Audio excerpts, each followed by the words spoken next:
Então, senhoras e senhores, está gravando? Não entendi muito bem aqui.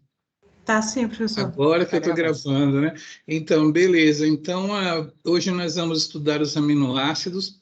Eu comecei aqui um papinho entre nós aqui com uma tabela periódica de aminoácidos que eu achei na internet.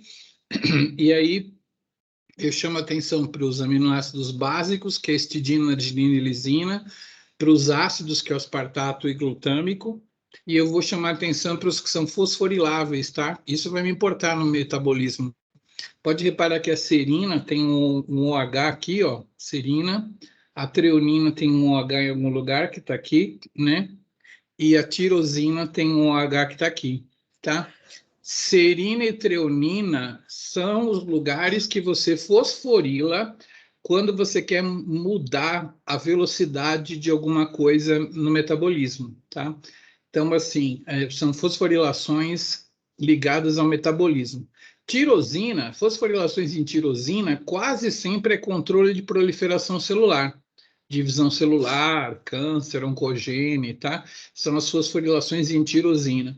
As fosforilações que vão me interessar no metabolismo são treonina e serina. Eu preciso de um OH para poder fosforilar, tá? Mas está na hora de vocês saberem hoje à noite a abreviatura de uma letra para os aminoácidos, porque é uma sequência, né, que a gente usa na bioinformática. A gente não usa 3 letras, porque senão a gente ia gastar um HD de 3 tera, né? Com uma letra a gente gasta um HD de 1 tera só, né? Então é isso daí. Muito bem. Então, como a gente sempre faz, a gente fala primeiro da degradação e depois da síntese, né? Vocês vão notar que o Leninger tem um jeito de ensinar, o Strayer outro. Eu sigo mais do jeito que eu aprendi, degrada, sintetiza, logo, né? Tem gente que degrada tudo, aí sintetiza tudo. Então, vamos para a degradação de aminoácidos. Esse slide não tem no Strayer, não tem no Leninger, mas tem no Arnita e Marzocco. Muito legal. Você, hoje, vai manipular aminoácidos de qualquer jeito, tá? Para sintetizar suas próprias proteínas. Olha que coisa interessante. 1/4 do que você vai manipular hoje para repor suas proteínas, né? Você foi na academia, quebrou ali suas fibras musculares, tem que restaurar. Aí você vai comer um pão com queijo logo na volta. Ou senão vai pegar um whey protein, né? Que é nata do leite, né? Para restaurar as suas proteínas. Você vai manipular biossíntese de proteínas hoje. Da onde você vai conseguir? 1/4 vem da sua dieta. 1/4. 25% você vai comer no seu bifinho, na sua couve, que tem muita proteína, né? Arroz, feijão. Mas 3/4 vai vir de proteínas endógenas. Você é um canibal de si mesmo, tá? Você degrada a proteína que está envelhecendo e faz ela de novo, entendeu? Eu estou comendo chocolate. Então, a maioria do que você usa de aminoácidos hoje vem de você mesmo. Bom, aí tem gente que está querendo ir para Marte, tá? O ser humano não consegue ir no posto de gasolina, ver lá ar ou nitrogênio. Ele não consegue pegar aquele nitrogênio, botar na boca e apertar o botão de incorporar o nitrogênio. A gente simplesmente não sabe. Então, todos os nossos compostos nitrogenados, eu falei todos. O DNA tem base nitrogenada.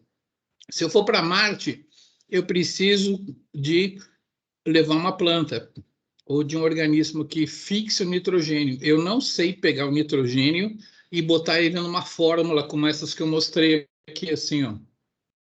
Aqui nem tem nitrogênio, tem aqui esse nitrogênio, né? A gente não sabe fazer isso na nossa química. A gente não consegue colocar o nitrogênio num composto orgânico, sacou? Só planta que faz, você tem que comer. E a gente come esses aminoácidos, depois a gente vai transformar eles no que quiser, tá? Eu ensino. Como transforma eles numa base nitrogenada? Vou ensinar hoje, tá? Mas eu posso pegar do posto de gasolina? Não, não pode. Não experimente botar aquela mangueira na boca e ligar lá, tá? Custa R$ 1 ainda para colocar lá, você vai gastar R$ 1 para fazer experiência inútil. Então, os aminoácidos, eles servem para fazer nossas próprias proteínas, ó. A gente se come e se repõe, tá? A gente restaura nossas proteínas diretamente. Beleza. Só que você pode comer aminoácido também. Você pode querer comer só uma picanha quando você foi lá no barzinho, entendeu? Inclusive, nem come a gordura, né? Tirou a gordura, comeu só picanha. Ou vai lá, toma seu whey protein, né? Proteína do leite, tá? Beleza. Você quer se alimentar de aminoácido e conseguir energia de aminoácido. Não vai ter outro jeito. Você vai ter que pegar a cadeia carbônica para jogar no Krebs, tá? Vocês já aprenderam como é que faz. Pega a cadeia carbônica, joga no Krebs, faz na DH, faz cadeia de transporte de elétrons, joga o próton para fora, próton para dentro, ATP. Vocês já sabem fazer isso aqui. Não vou falar. O que eu vou falar é isso. Você tem que jogar fora o grupo amino, tá? A cadeia carbônica vai dar piruvato, acetil-CoA, que vocês conhecem. Então, isso aí vai rodar no Krebs, tá? Então, seja um franguinho, seja essa carninha boa, seja um ovo, seja um salmão, né? Qualquer proteína vai entrar desse jeito aqui, ó. A proteína está aqui. Ela vai ser quebrada em aminoácidos.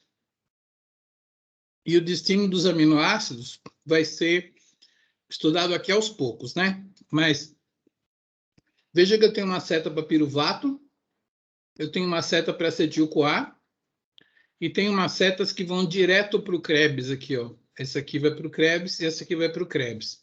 Moral da história: como que eu produzo energia a partir de aminoácidos? Do mesmo jeito que vocês aprenderam, tá? No Krebs. Igual vocês aprenderam com a glicose, que vai dar acetil-CoA, né? Então, é isso daí. Então, é assim que você consome energia. O grande problema quer dizer, até guardem isso, né?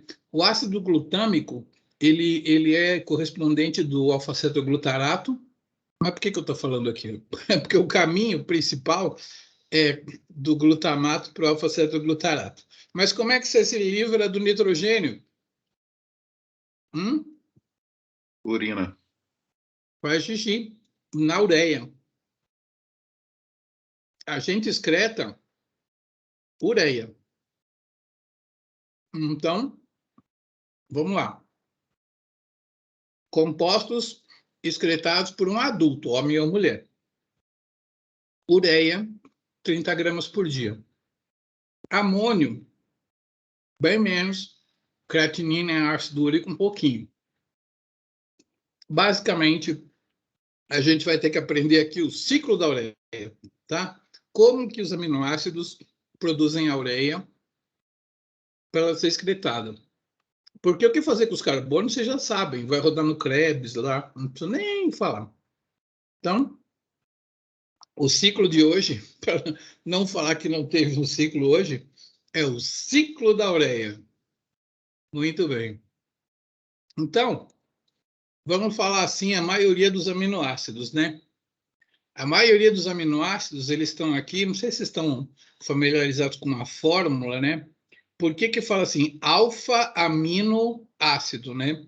A função predominante que está dando nome é o ácido carboxílico, tem uma carboxila, CO- aqui. O carbono que está próximo da função orgânica é chamado alfa, tá? Tem um grupo amino ligado no alfa, então esse aqui é um alfa-aminoácido, né? Então, o alfa-aminoácido, ele vai ser, na maior parte dos casos, vai ser desaminado, porque esse grupo amino, presta atenção nele, ele vai sair lá no xixi, tá? Esse grupamina aqui ele tem que ser eliminado, vai ter que virar ureia.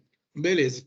Então, esse aminoácido, ele se transforma num alfa-cetoácido, quer dizer, aqui continua o carbono alfa, porque a função principal é a carboxila, ácido carboxílico, carbono alfa, e ele tem uma cetona. Isso aqui, quimicamente, dupla O assim, com radicais assim, é uma cetona. Então, ele vira o alfa-cetoácido. Na verdade, quando eu mostrei ali, ó, esse aminoácido aqui, o alfa-cetoácido correspondente é alfa-cetoglutarato, tá? O alfa-cetoglutarato é o cara que, se eu tirar aquela dupla O e colocar um grupo amino, ele vira glutamato. O alfa-ceto, o oxalacetato é o alfa-cetoácido correspondente do aspartato. Aspartato oxalacetato, tá? E a alanina é o alfa-ceto, desculpa, o piruvato é o alfa-cetoácido correspondente da alanina, tá? Então, a alanina, se eu desaminar, ela vai virar oxalacetato.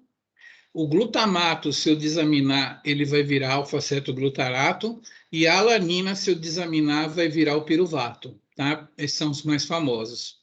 Beleza. Então, o que que acontece? O alfa-aminoácido doa esse grupo amino primeiro para uma coenzima, a piridoxamina fosfato, tá? Então, desculpa, para o piridoxal fosfato, tá bom? Então, isso aqui é uma vitamina, tá? Que vai ficar com o grupo amino, né? E por que que ela é uma vitamina? Porque ela vai funcionar como uma coenzima, na verdade, né? Porque ela vai ficar com o grupo, mas depois vai passar ele para frente. Então, esse NH3 aqui, ele vem parar aqui, ó, fica aqui um pouquinho, é uma coenzima, né? E aí, depois, a própria enzima tira ele daqui e coloca ele no alfa-cetoglutarato, tá? O alfa-cetoglutarato não é variável, ele é fixo nessas enzimas. Elas são chamadas de transaminases, tá? Então, essas transaminases, elas jogam o grupo amino primeiro para a piridoxamina fosfato e depois para o alfa-cetoglutarato, ele vira glutamato, tá? Olha bem para o alfa-cetoglutarato, alfa-cetoglutarato, né? Alfa-aminoglutarato, que é o glutamato, tá? Tem na salsicha, muito glutamato na salsicha. Então, esse carinha aqui, ele estava lá e ele está indo na direção do xixi, tá bom? Fixa esse glutamato aqui, porque daqui que vai sair o xixi, tá? Aonde ele conseguiu o alfa-cetoglutarato? Ele pegou emprestado lá no Krebs. Falou, Krebs, me dá um alfa-cetoglutarato aí, que depois eu te devolvo, tá? Então, pegou um alfa-cetoglutarato do Krebs e a gente estava seguindo, nós estamos seguindo o caminho do grupo amino. Ele estava nos aminoácidos e agora ele foi parar no glutamato. Presta atenção aí, perdidos no meu Brasil. Eu vou fazer xixi a partir desse glutamato aqui, tá? Ele já está aqui no glutamato. Tem outro caminho do aspartato, mas calma. Fixa no glutamato, tá? É o destino da maior parte das transaminases. Muito bem. Olha a vitamina B6 aqui, ó, né? A vitamina B6 é componente da coenzima, é ela que fica com esse grupo amino aí, tá? Vocês vão ver na bioquímica que as vitaminas são tudo parte de coenzimas, né? Então, aqui que nós estamos falando desse cara aqui é a B6. Muito bom. Cara, Maurício, quantos anos você tem, Maurício? Você já fez exame de transaminase, não? Ainda Conhece não. alguém que fez? Não? Sua Não. filha não fez, pô? Você não fez, não? Eu acho que minha filha deve ter feito. Deve ter feito. Agora é o seguinte, você sabe se o laboratório ainda é velho, se ele chamar pelo nome velho, né? TGO e TGP. Já ouviu falar desses Não, exames, TGO e TGP? Então, eu faço bastante, a minha filha também. TGO e TGP só laboratório muito antigo, porque o nome agora é IUPAC, né? O nome mudou. Eu vou contar o nome velho, eu vou contar o nome novo. Se for num laboratório mais novinho lá, você vai fazer o nome da transaminase, pelo nome da transaminase, né? Aspartato transaminase. Você não vai fazer exame de TGO, você vai fazer exame de aspartato transaminase, porque é a mesma enzima. Ela catalisa a reação reversível, tanto para lá quanto para cá. Então, a TGO, em alguns laboratórios, já chama aspartato transaminase. Então, eu tenho que contar para vocês que o nome da enzima é dado na direção da síntese do glutamato, né? Então, a aspartato transaminase é o nome mais novo, porque é o nome da enzima que tira o grupo amino do aspartato, que está aqui, ó, né? Coloca no alfa-cetoglutarato, gerando glutamato, tá? Então, a aspartato transaminase, ela vai tomar conta de todos os aspartatos para poder encaminhar para o xixi, tá? Então, por isso que o nome mudou. É o aminoácido que doa, entendeu?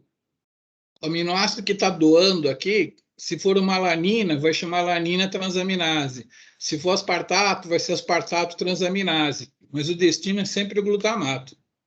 Mas por que essa enzima chamava glutamato transaminase glutâmico oxalacética? Porque o nome era dado do outro lado, ó. Glutâmico oxalacética. Era chamado transaminase glutâmico oxalacética e ela dava aspartato e alfa-cetoglutarato, porque no tubo de ensaio ela pode dar, olha aqui, é reversível, tá? Mas a semântica do metabolismo, ela quer que o aspartato direcione esse grupo amino para o xixi.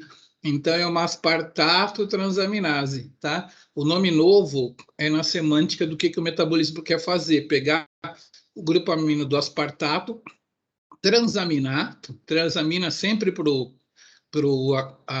oxalacetato, virando glutamato, porque esse é o caminho. As transaminases vão transaminar para o glutamato, tá? Preste atenção que eu vou seguir o caminho agora.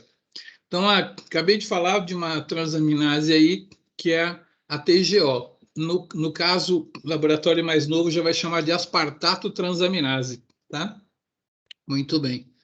Beleza. Vocês entenderam a semântica. E a transaminase glutâmico-pirúvica, ela pega o glutamato com piruvato aqui e ela vai formar a alanina e o alfa-cetoglutarato correspondente, que é o glutamato sem o grupo amino. Então, imagina uma alanina aqui, né? E um piruvato aqui, tá? A alanina, ela é o piruvato, só que ela doa esse grupo amino para o alfa-cetoglutarato, que vira glutamato, e aqui vira piruvato. Então, antigamente, o nome era transaminase glutâmico-pirúvica, tá? Transaminase glutâmico-pirúvica, TGP, né? Tinha a TGO e a TGP. Só que qual que é a semântica de hoje em dia? Que a alanina, ela quer mandar esse grupo amino para o xixi, então ela tem que mandar nessa direção. Então, os nomes modernos são alanina transaminase, tá? Então, alanina transaminase é o nome da TGP e aspartato transaminase é o nome da TGO. Isso aí só vai contar quando você for fazer o exame no laboratório, né? Não tem mais exame de TGO e TGP. Então, o glutamato agora, que eu pedi para vocês prestarem atenção, tá com ele, o grupo amino que vai fazer ureia, tá? Eu vou contar dois caminhos e esse aqui é o caminho 2. Cadê o caminho 1? Estava marcado aqui. O caminho 1.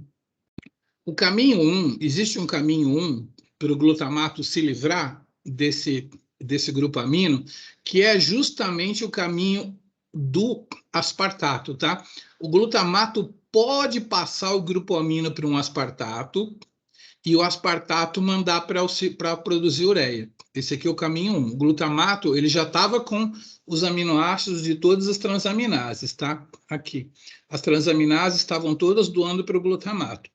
O glutamato pode fazer um caminho 1, que eu vou mostrar lá na frente, que é jogar esse grupo amino no aspartato. E o caminho 2 é ele ser desaminado diretamente para NH4+, amônio, tá? O glutamato, ele pode ser afetado pela glutamato desidrogenase, que é uma desidrogenase, vai tirar elétrons também para produzir um NADPH, né?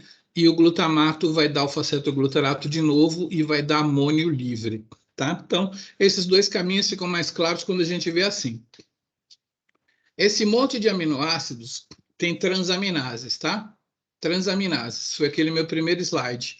Transaminases, eles transaminam para o glutamato. Tá? Todos esses aminoácidos aqui transaminam para o glutamato.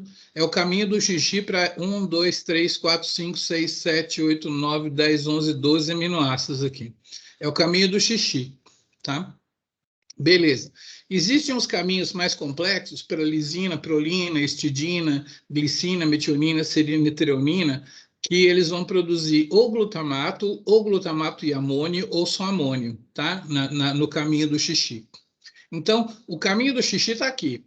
Todo mundo vai para o glutamato, esses caras vão para glutamato e amônio ou amônio, tá? E o próprio glutamato pode mandar ele para aspartato ou pode mandar ele para NH4+, tá? Então, nós estamos no caminho do xixi com amônio e aspartato. Nós vamos entrar no ciclo da ureia agora, tá? Então, não se percam. Perdidos, meu Brasil! Nós estamos com amônio e com aspartato. Ah, não! Começou a dar pau no meu Microsoft de novo? Ou eu só cliquei no lugar errado aqui? Vocês estão vendo meu slide ainda? Sim, dá para ver. Eu só cliquei no lugar errado. Eu tive que rebootar, na verdade nem era reinstalar o Office, eu tive que dar um reboot e meu Office voltou a funcionar. Era o meu Office mesmo, vocês conseguiam passar o mesmo slide e eu não. Então, nós estamos com esses dois caminhos aqui, estamos no caminho do ciclo da ureia. Beleza. Então, eu acho que agora é o ciclo. O ciclo da ureia, senhoras e senhores, é um ciclo interessantíssimo. Ele começa na mitocôndria e ele passa uma parte dele no citoplasma. Isso é que é simbiose, né, com a mitocôndria. A gente tem um bichinho dentro da gente, que se a gente tiver muito, a gente pode ser um Jedi, né? Vocês sabem disso, já ensinei. Porque eles produzem a força, que é o ATP. Eles têm núcleo não, eles têm DNA, eles têm ribossomo, RNA mensageiro, essas coisas tudo. Muitas proteínas que eles fazem, eles usam lá dentro, né? Mas existem alguns genes que migraram para o núcleo. Nós fabricamos as proteínas, a proteína, deixa eu entrar, a proteína entra e faz parte ali dos complexos. Inclusive tem complexo lá que metade das proteínas ela que faz, metade é nós que fazemos, né? Tipo, vem da China, sei lá. Então, esse ciclo aí, a gente viu lá dentro a beta-oxidação na aula passada, a gente viu o Krebs na aula retrasada, né? E a glicólise não, é no citoplasma. E esse ciclo é meio a meio, né? Então, assim, uma parte essencial começa lá, que é a compactação, né? Condensação do amônio com bicarbonato. Galera, HCl3- é CO2 que reagiu com água, tá?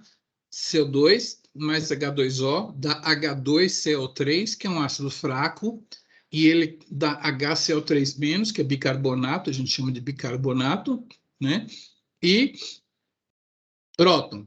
Então, o CO2 que a gente está lá de respiração, ele liga com aquele amônio do glutamato, que a gente viu lá, né?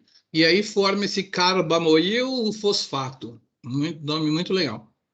Dentro da mitocôndria, o carbomoil fosfato, ele passa esse grupo amino que ele está lidando aí para a ornitina, né? E a ornitina dá citrulina. Olha cada nome legal para dar em gato, né? Ornitina, citrulina, bem legal. E a citrulina, ela vai sair da mitocôndria, tá? E ela vai aceitar um grupo amino do aspartato, tá? Então, esse grupo amino aí que ela está aceitando veio do citoplasma lá, ó, tá no citoplasma, o aspartato. ela aceita esse grupo amino aqui também, né? E aí forma arginino succinato. Eu acho que ele está pintando de verde aqui. Ele está pintando o outro? Está pintando só esse aqui? Cadê o grupo? O outro grupo amino está aqui, né? Não, está aqui. É esse grupo amino aqui e esse grupo amino aqui. Beleza, temos dois aqui. É esse meio rosinha? Não, esse aqui, na verdade, não está em rosa? Ele tá meio rosinha. Do lado do azul. Do lado do azul. Do lado esquerdo, esse que você tá com o mouse em cima. Esse aqui, e tem um aqui que está rosa? É, pra mim tá rosa. É. Então tá, estou vendo ele rosa aqui, não, mas beleza. De qualquer maneira, o arginino succinato, ele vai liberar um fumarato, que é conhecido de vocês do Krebs, e aqui vai produzir uma arginina, tá? Então, essa arginina aqui é um aminoácido, tá? Então, eu quero que, se alguém perguntar para vocês, eu preciso comer arginina? Você vai falar, ó, a princípio não, porque ela é produzida no ciclo da ureia, olha aqui, ó, arginina, né? Não é um aminoácido que a gente não saiba fazer. Não preciso repor ele com o meu whey protein, eu posso fabricar. Arginina eu sei fabricar. E aí, então, a arginina vai virar ornitina, que vai entrar para a mitocôndria de novo, e aí vai liberar a ureia. Então, a ureia, ela usou um carbono do CO2, que está aqui, um grupo amino do grupo amônio, que estava lá na mitocôndria, e um outro do aspartato, que estava aqui no citoplasma. Então, essa aqui é a ureia. Prontinha para você secretar e não é tóxica. Ela pode ficar no seu sangue, enquanto que amônio não. Se você ficar com amônio no seu sangue, está ferrado. Você fica tonto. Já deve ter visto uma pessoa com ureia alta, fica com amônio alto também, não consegue falar e tal. Então, esse aqui é o famoso ciclo da ureia, serve então para a gente pegar os carbonos para comer e fazer xixi com o grupo amino. Foi rápido, né? Já aprenderam mais um ciclo. Deixa eu ver aqui. A arginina, presta atenção na arginina, né? É isso aí. Destino dos carbonos. Agora sim. Eu fui para o restaurante e eu falei assim, só vou comer proteína hoje, tá? Então, beleza, eu vou ter que fazer xixi. Fique ligado que vai rolar um xixi, né? Porque é o jeito que você vai se desintoxicar do nitrogênio. E o destino dos carbonos é fácil, vocês sabem, ó. Olha o destino dos carbonos aqui. Ou é piruvato, ou é acetil-CoA, ou então são moléculas do próprio Krebs, né? Vamos com calma aqui. Esses caras vão dar piruvato, mas a alanina, ela é o piruvato, tá? Se eu pegar a alanina e arrancar o nitrogênio dela, ela vai virar um piruvato. Os outros são aminoácidos maiores que também vão acabar produzindo piruvato. Esses aminoácidos aqui, principalmente a leucina, vão dar acetil-CoA. Eu ia perguntar para vocês, né? Esses outros aminoácidos aqui podem dar alfaceto, esse vai dar succinil, esse vai dar fumarato e esse vai dar oxalacetato. Então, no fundo, ou eles vão dar componentes do Krebs, né? Ou então eles vão dar acetil-CoA ou piruvato. Então, o caminho dos carbonos eu já expliquei, né? Como que eu obtenho energia? Ué, o meu interesse aqui é os NADH que eu vou pegar aqui, né? Para poder fazer a fosforilação oxidativa. Ah, carbono vocês já viram. Eu só queria que vocês achassem leucina aqui em algum outro lugar. Tem leucina nas outras caixinhas?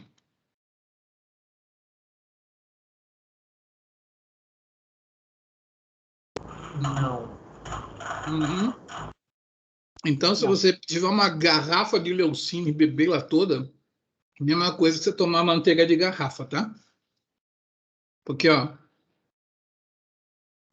ela é degradada igual como se ela fosse um lipídio, beleza? Tá? Sacaram? Ela dá corpos cetônicos, né? Entendi, porque ela não pode virar mais nada no ciclo, né? Mais nada. Doenças metabólicas. Já viram essa coisa aqui na Coca... Aliás, agora é Coca-Cola sem açúcar, mesmo sabor da original, né? Mas ela continua tendo uma proibição lá. Vocês já leram aí no rótulo? Por que não pode tomar Coca Zero? Nunca vi, não. Contém alguma coisa.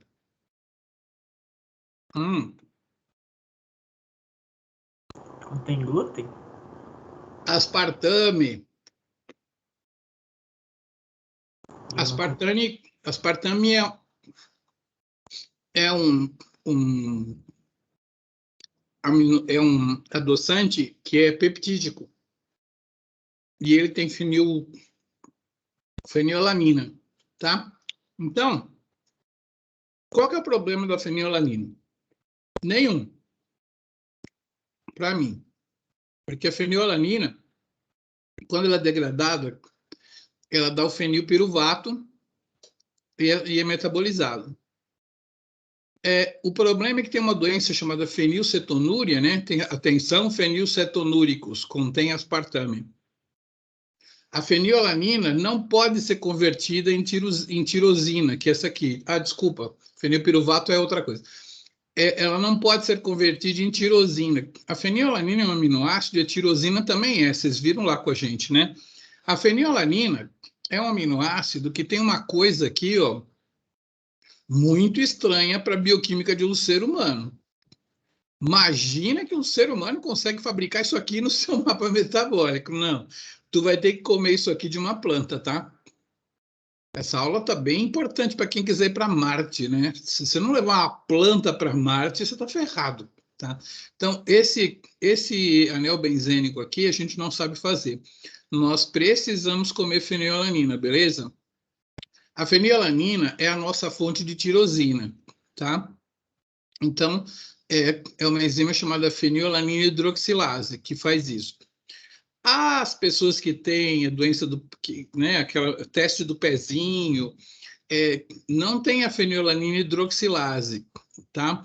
Além dela ficar sem tirosina, ela tem um problema sério que a fenilalanina acumulada, ela acaba virando fenilpiruvato, que é tóxico, tá?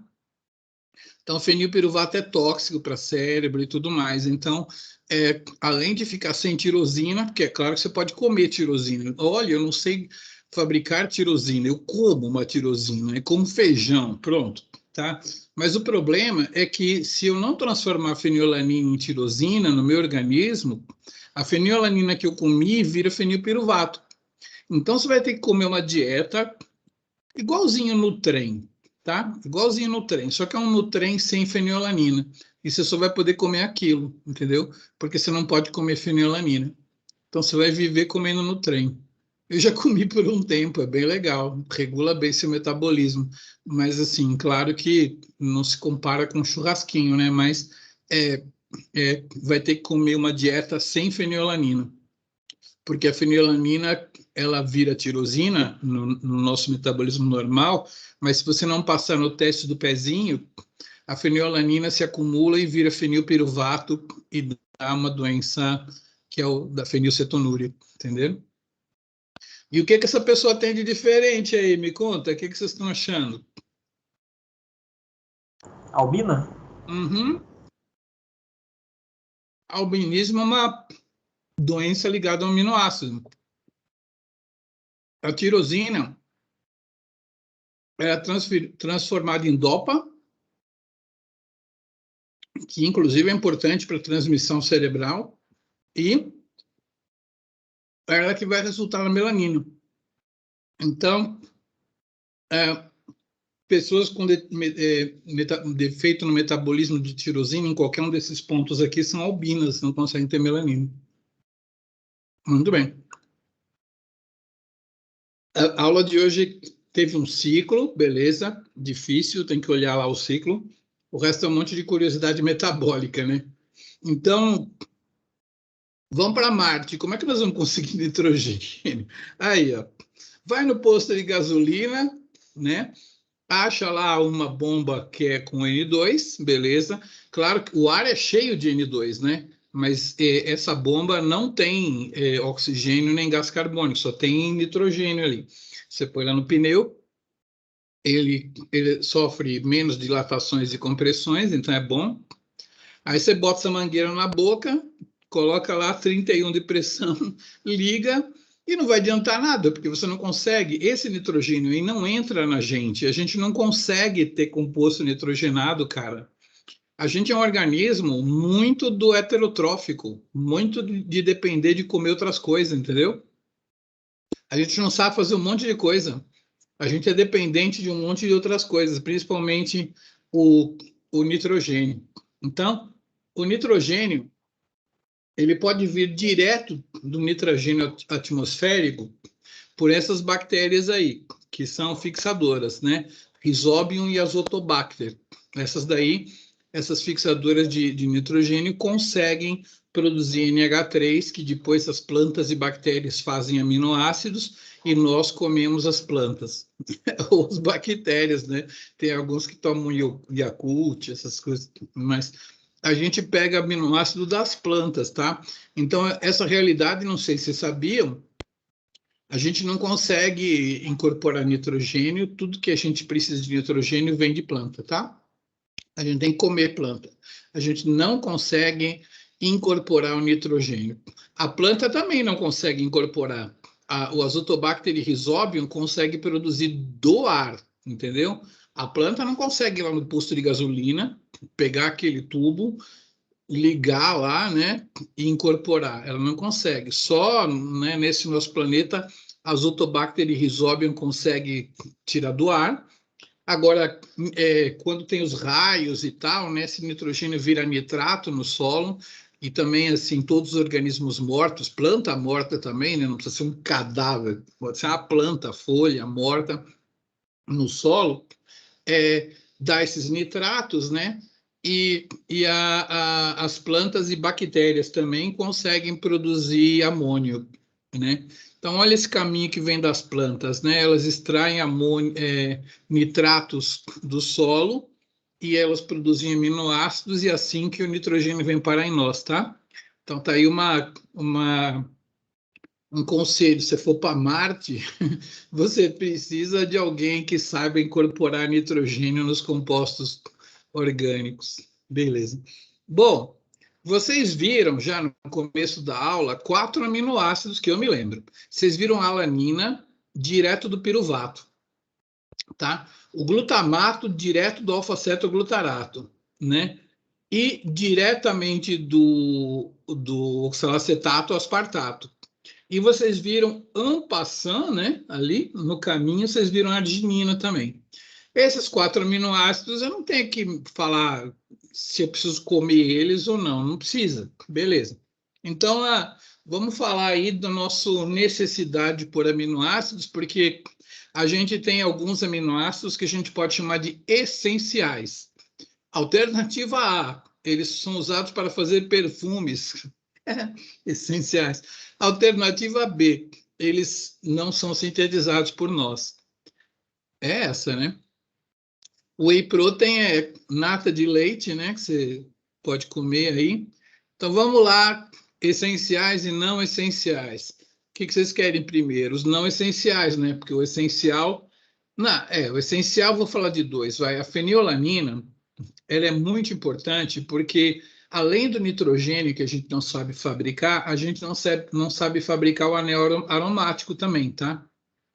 Vocês estão tendo uma aula louca, né? Você achava que você sabia fazer tudo os compostos que você precisa, não sabe nada, né? Você é um animal extremamente heterotrófico, você não consegue viver num planeta, você com uns porquinhos da Índia, vai comer, vou fazer porquinho, vou fazer torresmo, até dá, né? Porque o porquinho comeu a grama, né?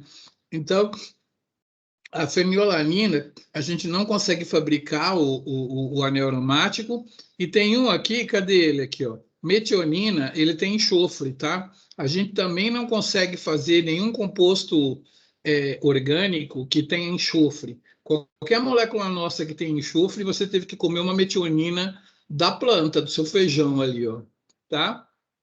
Ou então foi o boi que comeu o feijão e você comeu o boi, tá?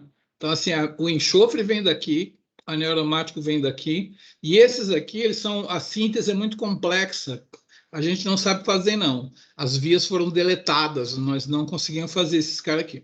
Esses caras são tudo essencial, tá? Não essencial, a alanina vem do piruvato. Arginina do ciclo da ureia, né? Muitos aqui eu não vou falar como que a gente sintetiza, mas são sínteses, como que eu vou dizer? Vizinhas do metabolismo principal nosso, entendeu? Com um passinho você vai lá e faz um aminoácido assim. Por exemplo, o glutamato, você faz do alfa-cetoglutarato, e quando você coloca mais uma amina nele, ele vira glutamina, entendeu? Então é simples. E a glicina, a prolina, a serina e a tirosina, não vou falar, mas são vias que vêm direitinho do metabolismo central, entendeu? Coisas muito simples. Os mais complicados a gente não sabe. Eu queria falar da arginina, que ela é não essencial, porque a gente consegue fabricar, mas a gente não fabrica muito. Então, uma célula em proliferação, organismo em crescimento, a arginina vem para cá, tá? E outra coisa, para a gente não transformar toda a nossa fenilalanina em tirosina, que lado que ficou a tirosina? Que está aqui, né? Para a gente não transformar toda a fenilalanina em tirosina, nem toda a metionina em cisteína, né, que são os aminoácidos em enxofre, ó, a gente costuma comer cisteína também aqui, tá? Porque senão eu não como a cisteína, né? Toda a minha metionina vira cisteína, eu fico sem metionina, né? Então, o médico dá metionina e dá cisteína aqui na lista. O médico também dá a tirosina, porque é derivada da fenilalanina, porque senão você vai gastar toda a fenilalanina para fazer tirosina e vai ficar sem. Então, aqui é comum ter tirosina, por causa, né, ela é feita da fenilalanina. Qual que era a outra que eu falei? A cisteína, porque ela é feita da metionina por causa do enxofre, coloca ela aqui também, e a arginina, porque se você estiver fazendo proliferação celular, precisa de arginina. Então, você pode colocar 3 para o lado de cá.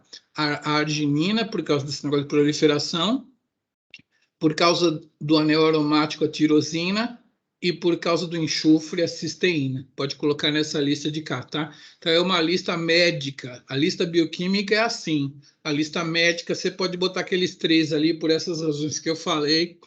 Mas o que importa para vocês é a lista bioquímica, e importa para vocês é saber que alguns aminoácidos a gente faz, outros a gente não sabe fazer, tem que comer feijão. Então é isso aí. Acho que eu até tenho aqui uma lista de não essenciais, né? O alfa-cetoglutarato, quando transamina, né, ele vira o glutamato, que eu falei, né? E com mais um grupo amino, ele vai virar a glutamina, com mais umas modificações, ele dá prolina, que dá arginina, né?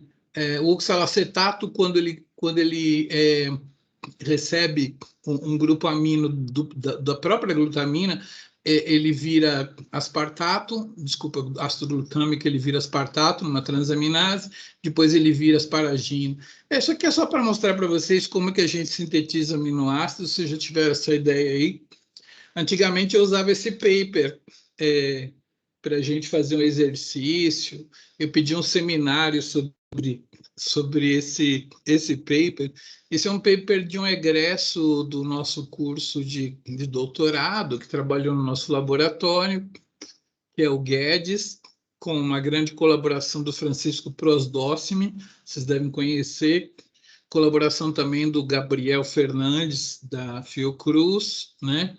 E tem umas galera mais ainda lá. E aí eles fizeram toda uma caracterização da biossíntese de aminoácidos, né? Para saber quando que a gente parou de sintetizar, né? Para entender uma grande deleção genômica que causou a nossa dependência de plantas para ter aminoácidos, né? É um trabalho interessante, mas eu não vou fazer o seminário dele, não. Aí estão as vias e tal, e a gente pegou as enzimas que sintetizam aminoácidos em cogumelos e em plantas. Vocês sabem que quando a gente se separa das plantas, a gente tem um clado que reúne nós e os fungos, né? Depois isso se separa, os fungos para um lado e os metazoários para o outro. Mas os fungos ainda sabem sintetizar todos os aminoácidos, né? E as plantas também. Então, aqui embaixo está o nome das enzimas, né? Então, a planta e o fungo têm todas essas enzimas aqui. aqui é o ramo dos animais, não dá para vocês lerem, mas olha aqui, ó, sobrou uma enzima nesses dois e outra enzima nesse aqui, né? Isso aqui é esponja, é o primeiro organismo que começa a comer alguma coisinha que entra dentro dele e ele já perde um monte de enzima que ele não consegue fazer esse aminoácido aqui, não consegue fazer, ó, tá? Esse aqui também não consegue fazer porque falta uma, esse também não consegue fazer, ele é o primeiro que a gente vê perdendo, né? Mas aqui, ó, os animais perdem essa biossíntese, perdem todas essas daqui, menos as controle, aqui onde eles sabem fazer. Então tem esse paper aí, depois eu mando para vocês as referências que saíram dar uma lida, mas era mais para mostrar como que a bioinformática e o metabolismo têm a ver, né? Metabolismo de aminoácido, quando que ocorreu essas deleções, quais foram os primeiros. O Bob Esponja foi o primeiro animal que falou assim, estou comendo esses bichinhos que passam aqui dentro, para que eu vou sintetizar aminoácido essencial? Eu como eles, né? E uma coisa interessante é que a esponja do mar e os animais, né? O fato de ser animal, eles falaram assim, também não vou querer fixar nitrogênio, não. Eu como, né, nitrogênio. Para que incorporar nitrogênio em composto biológico? Eu como eles, né? Então, esse paper, ele conta como que um animal decide que ele não vai mais ficar fazendo essas coisas porque vai comer. Então, assim, a esponja no mar já tinha aquele intestinozinho, né? Não tem intestino de verdade, mas tinha aqueles canalículos, né? Então, ela já começa a ser um animal, né? Ela já começa a comer gente, entendeu? Então, ela nem sequer sintetiza mais um composto nitrogenado. Mas, Muito bem. Miguel, qual que é a vantagem evolutiva de você parar de fazer os aminoácidos? Fala isso no paper? Senão eu só leio. A vantagem evolutiva, a gente só conta quando que aconteceu, né? Mas a vantagem evolutiva, sim, é porque é muito complexo sintetizar eles, né? Os que a gente tem que sintetizar mesmo é porque não é só um shortcut, assim, não é só um desviozinho do metabolismo central. Você precisa carregar um metabolismo secundário, que se chama, né? Um metabolismo à parte, entendeu? Satélite, entendeu? Não é tipo assim, sair daqui na padaria, sair daqui na padaria. Você precisa sair daqui para Brasília, comprar um negócio e voltar. Então, assim, a gente acabou perdendo essas vias que o pessoal acha, né, que são vias mais dificultosas, né? E elas têm um caminho compridinho, né? Então, qualquer mutação que ocorrer naquele caminho compridinho não vai funcionar. Como você já está comendo, você fala assim, mutou aquela enzima lá, o que eu vou fazer? Vou morrer e deixar só os outros organismos que sabem fazer esse aminoácido sobreviver? Não, eu vou comer umas plantinhas, entendeu? Então, como é um metabolismo que não tem muito cruzamento, no grafo do metabolismo ele não interage muito, né? É uma via que sai assim, conforme você vai tendo um defeito lá, você fala assim, mas eu estou comendo aqui uma graminha, tal, não sei o que, tá bom para mim, então eu posso passar meus genes para frente, entendeu? Então acaba que é um metabolismo muito específico, né? Só serve para fazer aquele cara lá, entendeu? É a explicação que a galera dá, não é que é vantagem evolutiva, mas é que para que fazer aquilo se eu posso comer uma plantinha? E se todo mundo da sua tribo perdeu também isso, então ninguém vai ter vantagem evolutiva sobre você, né? Porque é uma via muito complexa. E é engraçado que isso acontece, essa perda, em 5 lugares da árvore da vida. Por exemplo, você fala assim, um Trypanosoma cruzi, ele também não sabe fazer, ele também vai na farmácia para comprar whey protein, né? E isso é parentesco? Não. Ele perdeu essas biossínteses sozinho, sacou? Então, em 5 lugares na árvore da vida, esses metabolismos que são. É uma via bioquímica muito comprida que só serve para fazer isso lá na ponta. Aí você perde aquilo lá e nem tchums para recuperar ela, porque você pode comer esse aminoácido aí. Tá?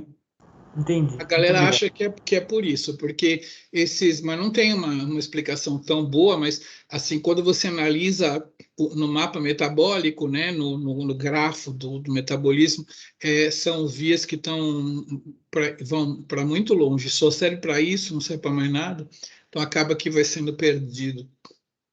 Mais alguma pergunta de aminoácidos? Porque estou vendo aqui umas bases nitrogenadas na minha frente, acho que eu já estou mudando para DNA.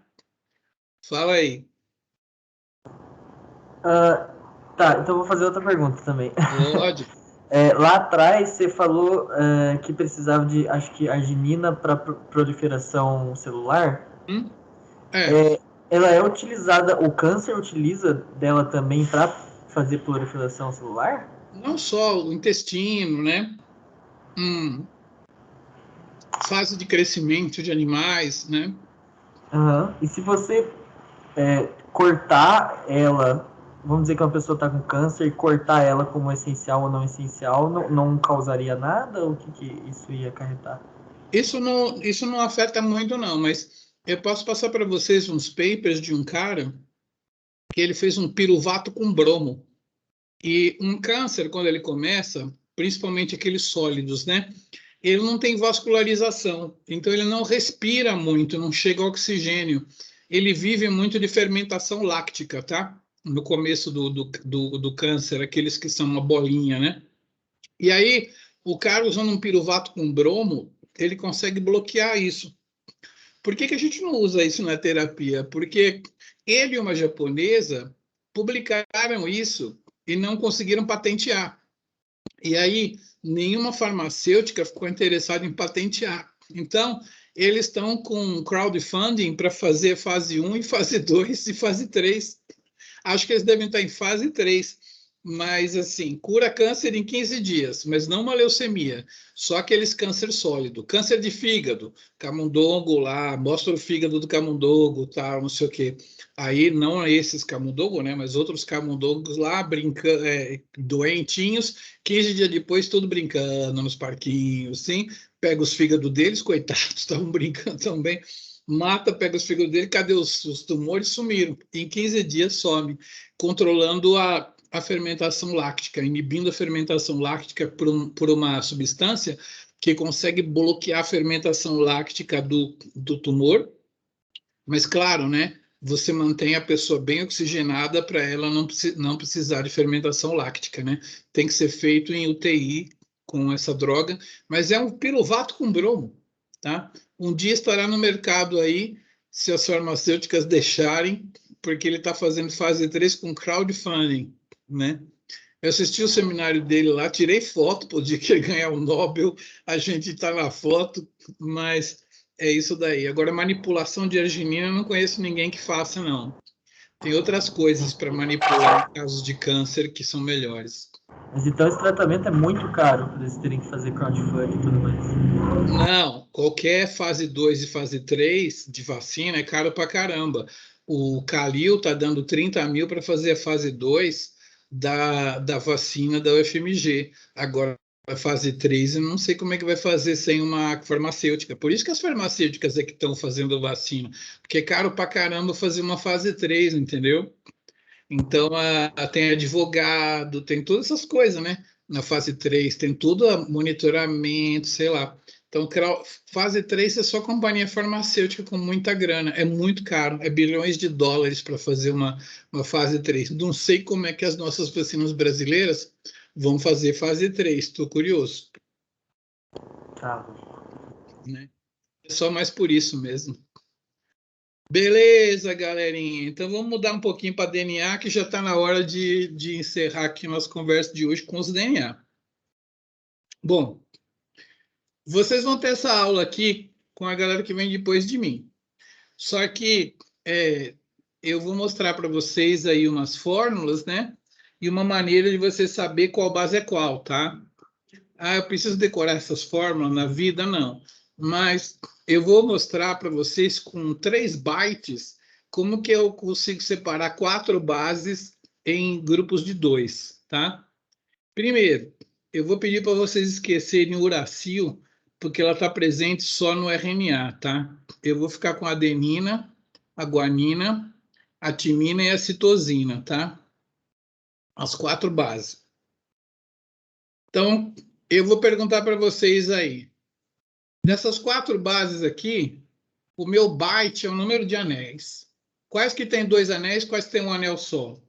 Separa elas pelo número de anéis. Fala aí para mim. Então, a purina tem 2 anéis e as pirimidinas têm um anel. Uhum. Purina seria adenina e guanina, né?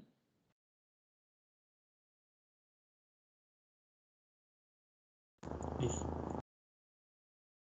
E a citosina e timina já separou. Agora, olha para o grupo que vai para cima e me fala quais que tem NH2 e quais que tem dupla O. É um outro byte. Que tem os dois juntos? Não, é um byte. Ou ela vai ter NH2 para cima ou vai ter dupla O para cima. Percebe aí? Ah, sim, sim. Então você parte ali no meio na vertical, né? É. Quais são as 2 bases que tem NH2 para cima? Quais são as que tem dupla O para cima? Para cima é a adenina e citosina, Uhum. o NH2, e o carboxila é a guanina, timina e uracil. Só fala carbonila. Carboxila é o do ácido, tá? Isso. Carbonila, beleza. Então, lembra da loja CIA, né? CIA é um byte, GT é outro byte, entendeu? Byte é quando você morde e separa no meio, né? A e C para um lado. Bit, né? O bit não é o de 8? Byte tem 8 bits. Ah, verdade. Pronúncia bit, que é mordida. Mas tem a ver, né? O bit, a mordida. Então, esse bit aqui, verdade, o bit vai separar adenina e citosina para cá e timina e guanina para lá. Ou se o bit for o número de anéis, adenina e guanina e citosina e timina. Vocês nem precisam do terceiro tipo de bit aqui, porque com esses dois vocês já sabem olhar para uma fórmula e saber que fórmula que é, tá? Se eu escondesse aqui e desse para vocês uma fórmula da guanina, você ia saber, pô, tem 2 anéis, aquele dupla O para cima é uma guanina. Entenderam isso? Conseguem agora? Se eu mostrar qualquer uma dessas 4 fórmulas para vocês, você já consegue saber? Qualquer qual? Tem que lembrar da loja C&A. Né? Dá um trabalhinho, mas vai dar sim. Não, consegue, ó. Se você pega uma base que tem uma dupla O para cima e um anel só, que base que é essa? Uma timina, tá? Se ela tem um NH2 para cima e 2 anéis, é uma adenina, tá? Então, o dia que vocês virem essas bases aí, não tenha dificuldade, tá? Vocês já sabem. Bom, isso aqui é uma purina e a biossíntese da purina tem que construir esse anel, tá? Eu podia estar matando, podia estar roubando, ou podia mostrar só esse anel aí, tá? Vamos ver o que não é aminoácido, tá? Tem um gás carbônico lá, dissolvido em água, HCO3, bicarbonato, aqui em cima, tá? Beleza. Você sabe onde arrumar no metabolismo um CO2, beleza. O formato e o formato que estão aqui, eles são também umas coenzimas doadoras de carbono, tá? Eu não vou mostrar a fórmula deles aqui, porque eu não tenho, mas é um trem do metabolismo que, assim como o NAD doa elétrons, esse cara doa carbonos, tá?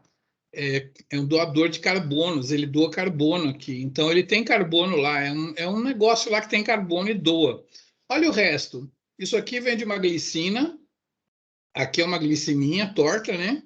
Esses dois aqui vêm da glutamina, porque a glutamina é um ácido glutâmico que tem um nitrogênio a mais. Então, ela é como se ela fosse uma coenzima doadora de grupo amino, entendeu? É um ácido glutâmico com umas glutaminas estratégicas que estão lá para serem doadas. Então, ela doa esse cara, doa esse cara. Veio de aminoácido também. E esse aqui é o aspartato, tá? Então, esse aqui veio do aspartato. Vocês viram o aspartato doando para a ureia, por que ele não podia doar aqui, tá?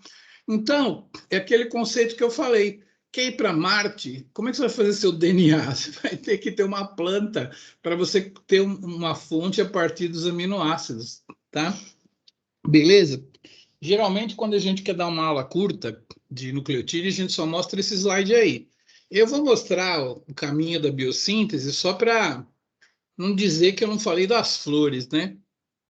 Então, é assim, as purinas, que são essas bases que têm esses dois anéis aqui, elas têm dois jeitos. Ou eu sintetizo esse anel a partir do nitrogênio de baixo lá, e vou sintetizando ele, tá? Ou tem uma outra via que eu vou falar depois, que eu pego um anel e reaproveito. É uma via de salvação, de reaproveitamento, entendeu?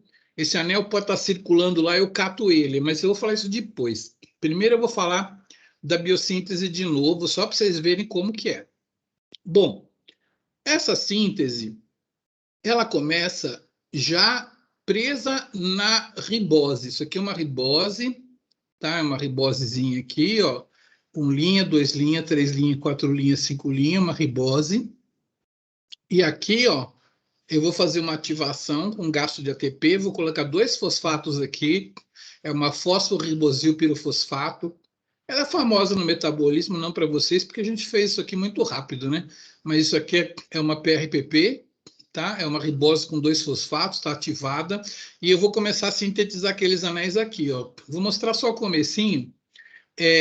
Eu dou um grupo amino para cá, ó, já tem um grupo amino, né? Beleza. Aí, esse cara aqui, o desenhista ficou com preguiça, então ele desenhou aqui, ó, a ribose aqui, tá? A ribose com esse nitrogênio, ele desenhou aqui, ó, ribose com esse nitrogênio, tá? Preguiça do desenhista, presta atenção, perdidos. Isso aqui, com esse grupo amino, ele abreviou aqui, ribotide com esse cara aqui. Aí ele foi lá e encaixou isso já para fazer um anel, né? Aí ele quase que fechou. Aí quase que ele fechou uma, botou um N aqui. Aí ele veio para cá, fechou o anel da direita, aí tem esse N aqui. Aí ele vai lá e completa aqui em cima. Aí ele faz um mais tototó aqui assim. Aí depois ele faz desse jeito, aí vira e fechou o anel. Tá? O anel tá ligado numa ribose aqui, que o desenhista ficou com preguiça. Nem no último slide ele não quis desenhar a ribose aqui, ó. Que ela tá aqui, né? Tá ligada nesse um linha aqui, assim. Tá? Mas fechou. Isso aqui a gente chama de síntese de novo do anel das purinas, porque veio do nada, né? De novo, do nada. Não é que é repetido, né? De novo significa em latim do zero, né? Então, a síntese do zero do anel das purinas, e aí você cria uma coisa chamada IMP, que é esse cara aqui, o qual vai ser o precursor do AMP ou do GTP. Do GMP, tá? Então, tem um cara chamado I, que não importa, ele vai ser o precursor das duas purinas, pronto, é feita sobre anel. Beleza. Só que existe uma via de reaproveitamento. Se você tiver uma adenina, ou uma guanina, ou uma hipoxantina, que é aquele carinha lá que foi sintetizado passeando na sua circulação, você pode pegar aquela PRPP que eu mostrei, volta PRPP, isso aqui, ó. É uma ribose ativada, tá? Uma ribose ativada. Eu posso pegar essa PRPP e falar assim, adenina, vem cá, adenina, pá, e já crio o MP, entendeu? Isso aqui chama-se salvage pathway, via de salvação, de salvamento, tá? De recuperação, de reaproveitamento das adeninas circulantes. E a guanina também. Então, tem uma enzima que pega a guanina, gruda na PRPP e dá o GMP, beleza? Então, a gente consegue ter duas vias. Se eu tiver uma adenina... como que essa adenina foi feita? Ou essa adenina ou veio de algum outro organismo, ou é sua mesmo, entendeu? Mas se ela estiver na circulação, a gente consegue aproveitar. Sou obrigado a dar 2 aulas de biossíntese de adenina, para vocês entenderem que pode ter de novo, né? E ela é feita basicamente de aminoácidos, e tem a via de salvação, que existe para purinas, né? Beleza. A enzima pega a base e encaixa na ribose ativada. Já foi a biossíntese de purinas. Presta atenção que essa aula aqui é rápida, né? Aqui está o anel das pirimidinas. Vocês podem ver aí, ó. Metade do anel é o aspartato. tá? Aqueles 4 átomos vêm do aspartato. A glutamina, eu falei para vocês, é um glutamato que tem uma glutamina a mais, que fala assim, você está precisando de um grupo amino aí? Toma aí para você, tá? E o outro vem do carbamoil fosfato, ou seja, vem do CO2, né, que vocês viram lá no ciclo da ureia. Então, assim, basicamente, base nitrogenada é aminoácido modificado, galerinha. Então, vocês vão ver umas palestras de origem da vida. Vocês vão ver o mundo das proteínas, a síntese abiótica de aminoácidos. Aí você vai falar assim, gente, mas DNA é muito complicado, como é que fez o DNA? Pode vir uma base do espaço cair no asteroide? Pode, gente, pode, tá? Assim, base nitrogenada nada mais é do que uns aminoácidos mal arrumados ali, entendeu? Nunca pense numa base nitrogenada como um composto muito esquisito. Tanto que tem umas bases nitrogenadas, tem umas adeninas que foram achadas nos asteroides que caíram lá no Alasca, lá no gelo, na calota polar, e tem umas adeninas que elas são meio diferentes, elas não são igual às adeninas que tem na Terra, saca? Então a galera fica pensando assim, cara, se essa adenina veio do espaço, não precisa nem ter vida no espaço. A adenina pode ter vindo de uma síntese meio abiótica, tá? Meio vida primitiva, tá? Não precisa ser, não é um negócio também não é muito assim, nossa, é o material mais difícil de ser sintetizado no metabolismo. Não é, olha o aminoácido, o aspartato virou uma pirimidina, né? O anel das pirimidinas cria o U, tá? O U que vocês conhecem. A hipoxantina vocês não conheciam, né? A hipoxantina que gera o IMP vocês não conheciam, mas o U vocês conhecem. No metabolismo, o U é o precursor de C e de T, tá? Beleza, então fiquem ligados aí que o U é o precursor de C e de T. Aqui, a PRPP está lá, né? A gente primeiro cria o IMP, que é um nucleotídeo monofosfato com a hipoxantina.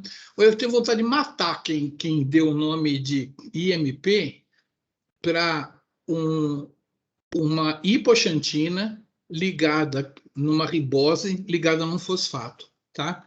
Chama IMP, mas a base chama H. Eu tenho vontade de matar. Se o dia descobrir, mano, acho que deve estar morto. Então não adianta.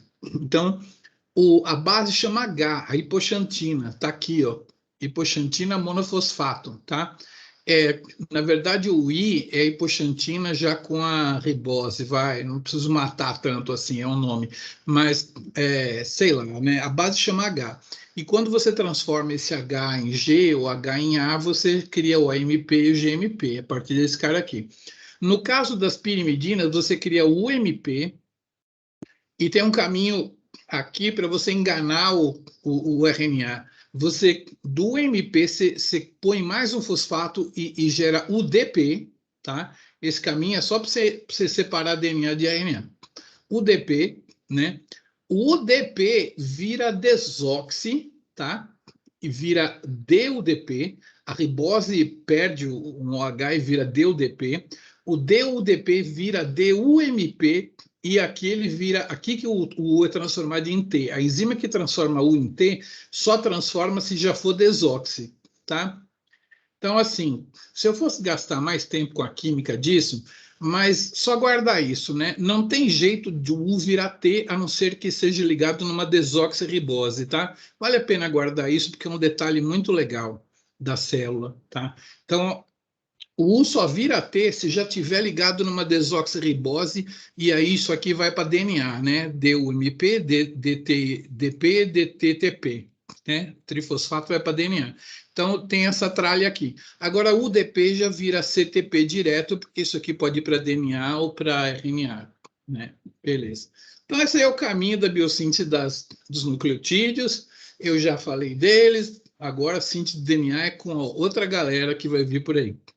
E eu vou para a degradação. Então, assim, o uracil, né? Porque se você for degradar uma base C ou uma base T, você vai degradar para uracil e depois você vai degradar aqui para uns compostos que vão entrar no metabolismo com ácido malônico, alanina. Isso aqui vai para o metabolismo normal, não tem nada de curioso para eu falar aqui da degradação de pirimidinas. Já a degradação de purinas, eu tenho que falar porque é ela que você não pode comer muito se você tiver com ácido úrico elevado, né? Se você tivesse uma carninha feita só com pirimidina, vou fazer um porquinho que só tem pirimidina, entendeu? Não tem purina. Aí eu vou poder comer um torresmo de porco que não vai aumentar meu ácido úrico, tá? Vou fazer um porco que só tem pirimidina no DNA. Olha que projeto biotecnológico interessante, assim, qualquer pessoa que tem ácido úrico vai poder comer o porquinho. Porque ó, a adenosina vai virar inosina aqui, a guanosina vai virar guanina, nananã. Esses caras vão virar hipoxantina e xantina, né? E a xantina vai virar ácido úrico e vai ser secretada como alantoína, né? Então é aqui que é o problema do ácido úrico, né? Algum probleminha na uratoxidase e tal, você pode ter acúmulo de ácido úrico. Então, acúmulo de ácido úrico é degradação de adenina e guanina. Nunca culpem a citosina e a timina por aumentar o seu ácido úrico, coitadas, tá? Muito bem. E aí, Watson e Crick, isso é da próxima aula de vocês. Quer dizer, eu tenho que dar integração metabólica, mas daqui vocês vão para DNA, né? Com professora. Quem que vai chegar primeiro aqui? Santuza, né? Vocês têm aula com Santuza, Chico Lobo e Daniela agora, né? Acho que é a Santuza que dá essa aula aí, né? Eu acho que sim. Acho que é, né? Santuza vai dar essa aula aí, beleza? Então, eles já vão falar disso daí. Além daqueles bits que eu falei para vocês, que já dá para... Vocês já conseguem saber que base que é essa, só com 2 bits, né? Mas eu vou armar vocês com um terceiro bit, que é o número de pontes de hidrogênio, tá? Watson e Crick, eles sabiam que alguma coisa na estrutura do DNA tinha a ver com ponte de hidrogênio. O Watson era um postdoc que tinha feito uma grande descoberta, viajou o resto do ano e falou: próximo ano eu quero descobrir a molécula da vida, eu vou trabalhar com esse Crick. E o Crick era um cara que, tipo o Lucas, né? Lucas Blacher, que conhece muito de estrutura, a distância de um átomo para o outro, a Rafaela, né? Modelagem computacional, né? Só que não tinha placas de GPU, eles tinham aquelas bolinhas com aqueles pauzinhos que eles ficavam montando as moléculas, né? Era tipo isso aí. Isso era o Crick. Era um cara que fazia modelagem molecular. Eu tenho um amigo russo chamado Igor Polikarpov, que foi o orientador do Lucas Blacher, lá em Campinas. E ele falava assim: Miguel, eu já resolvi no acelerador de partículas antigo, hein? No antigo, não na Sirius, que está sendo feito agora. Já resolvi aqui umas 100 moléculas aqui no Brasil. E eu vou te falar uma coisa. Um cristalógrafo de mão cheia tem uma hora que ele tem que ser bom de modelagem molecular. Porque tem umas partes da molécula que o cristal não fica bom. E aí a gente resolve por modelagem molecular, entendeu? Então, precisa saber modelagem molecular. Então, na hora que a gente diz que o Watson e Crick receberam ajuda do orientador da Rosalind Franklin, porque assim, o amigo do orientador falou: conheci uns caras na outra universidade que estão trabalhando com a estrutura do DNA e eles podem ajudar vocês, porque a Rosalind, ela tinha um cristal, não estava tão bom o cristal dela, mas ela tinha umas fotografias do cristal ali, dava para ver algumas coisas, mas ela não conseguia a estrutura, tá? Por causa disso que o Igor falou, às vezes o cristal não te dá a estrutura, você precisa de alguém de modelagem molecular. Quem que era o modelador mais perto? O Crick, entendeu? Aí, o chefe dela falou, vamos fazer colaboração com eles? Ela falou, de jeito nenhum. Eu vou fazer um outro cristal e eu vou resolver essa estrutura sozinha. Aí o cara falou assim, mas, pô, quem sabe eles podem ajudar a gente, né? Aí ele pegou o caderno dela, sem ela saber, que ela não queria, levou o caderno para o Crick. O Watson tá um ajudante, né? Era um pós-doc, vai, beleza, estava lá trabalhando para caramba, mas o Crick olhou para aquela coisa e ele falou assim, Watson, tá vendo isso aqui? Isso aqui é uma hélice, tá? E olha isso aqui, tá vendo isso aqui? Uma ribose está indo para cima numa fita e está indo para baixo na outra. Então, 5 linhas, 3 linhas para cá, 5 linhas, 3 linhas para lá. As bases estão no meio, tal, não sei o quê. As bases estão no meio era uma conclusão dele, tá? Porque eles fizeram os modelos desses daqui, igualzinho a esse, e eles não sabiam quem pareava com quem. Quem descobriu o pareamento de Watson e Crick, o Watson e Crick. Então, eles não sabiam quem pareava A com T, C com G. Ninguém sabia no mundo, eles descobriram ali. Como que eles descobriram? Eles começaram a rodar essas bases até uma hora que eles chegaram nessa orientação. Aí eles falaram, puta que eu pariu, as bases ficam para dentro na estrutura, elas formam o degrau dessa espiral aqui e tal, entendeu? Então, assim, na hora que eles olharam a base, que eles falaram, meu, é assim, né? Isso aí são degraus de uma escada e ela tem que ser espiralizada. Vamos montar esse modelo, montaram um modelo, tem que ser espiral, mas como é que a gente prova que é espiral? Olhar o caderno da moça sem ela permitir, cara. E aí concluir. E aí, essa é a história. Ela morreu de desgosto por causa dessa briga, não ganhou o prêmio Nobel junto com eles três. O chefe e os dois ganharam. E está aí o pareamento de Watson e Crick. A com T, C com G. A com T formam duas pontes de hidrogênio e C com G formam 3 pontes. Tá? Mas mesmo que eu não tivesse dado essa informação, Aguinaldo... Alguém já ouviu falar de Aguinaldo Timóteo e Gal Costa? Aqui? Isso é uma coisa só de Minas. Alguém já ouviu falar, Aguinaldo Timóteo e Gal Costa? Fala aí. Essa é famosa, professor. É famosa? Tem alguém de fora do estado que nunca ouviu falar de Aguinaldo Timóteo e Gal Costa? Eu já ouvi falar que na Bahia ninguém sabe o que é, não. Em São Paulo também não. Mas em Minas todo mundo sabe, né?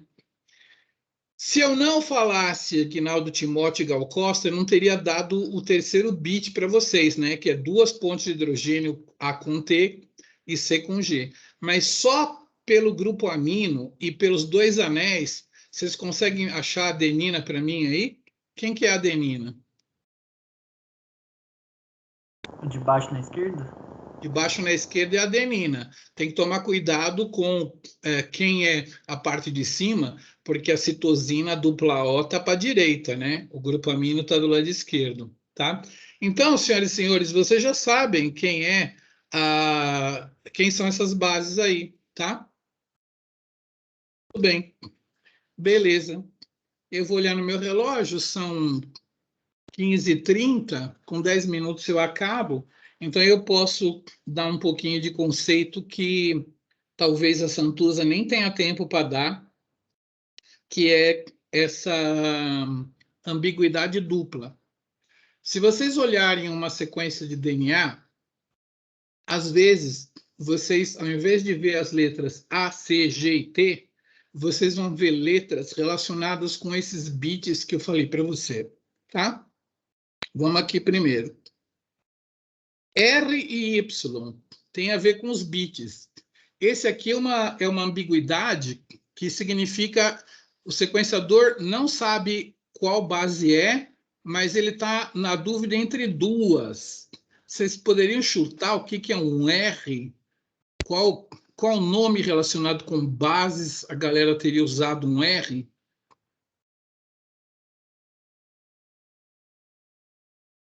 É um daqueles bits. Ou tem a ver com os anéis, ou tem a ver com grupo amino, ou tem a ver com ponte de hidrogênio. Presta atenção, perdidos.